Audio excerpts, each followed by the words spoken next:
মাছি মশার গন্ধে থাকতে পারি না। এত গন্ধ এখন বাড়িঘরতে বেঁচে দাম হেয়াও পারি না। কোনো আত্মীয় স্বজন হয় না, কোনো মাইয়ে বলার বিয়ে হয় না। এই এত অসুবিধায় মোরা এখানে আসি হেয়া কর মতন না। একের কোনো সরকারে গিয়ে কানেই না।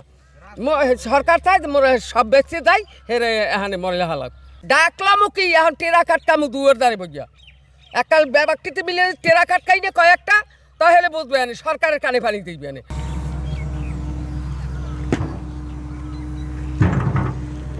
এইখানে ঘরে ঘরে অ্যাজমা শ্বাসকষ্ট মানে এইসব রুগী অ্যাভেলেবেল।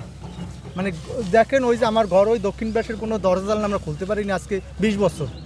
কোনো মেহমানরে দাওয়াত দিতে পারি না, ঈদ কোরবানিতে আমাদের বাসায় কেউ আসে না ভাই।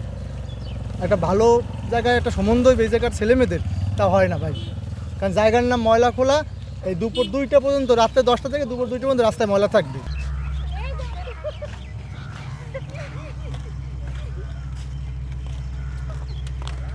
সকালবেলা স্কুলে যেতে পারি না, তারপর বর্ষার সময় এই কোলা মোলা ভরে থাকে পানিতে ময়লার, তারপর আমরা খোলা দিয়েও যাইতে পারি না। এই ময়লা খোলা ভরে থাকে পানিতে, আমরা ময়লা খোলা দিয়েও যাইতে পারি না, আমরা টেস্টাইল করে তারপর যাই।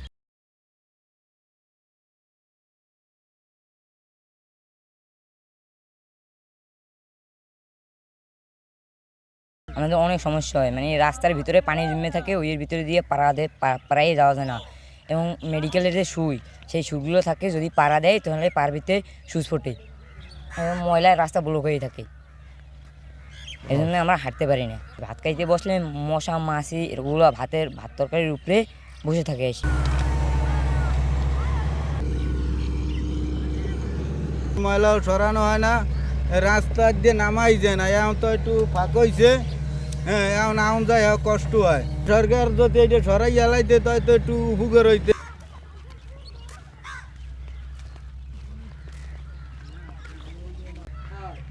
ময়লাগুলো ট্রাকগুলো বিভিন্ন জায়গা থেকে ডাম্পিং স্টেশন যেখান থেকে ওখান থেকে নিয়ে আমাদের মূল যে ভাগাড় যেখানে ময়লা ফেলা হয় ওখানে নিয়ে যায় এবং এটা কাজ শেষ করতে করতে প্রায় সকাল 6টা-7টা বেজে যায়।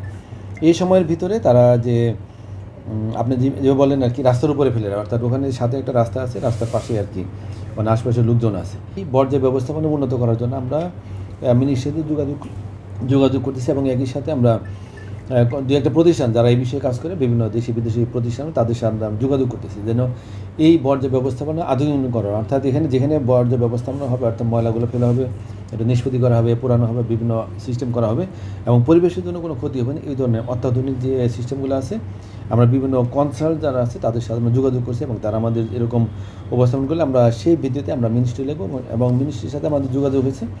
এভাবে যদি আমরা ভালো একটা প্রজেক্ট নিয়ে যেতে পারি তাহলে মিনিস্ট্রি অনুমোদন দিলে তখন হয়তো আমাদের এই সমস্যাগুলো থাকবে না।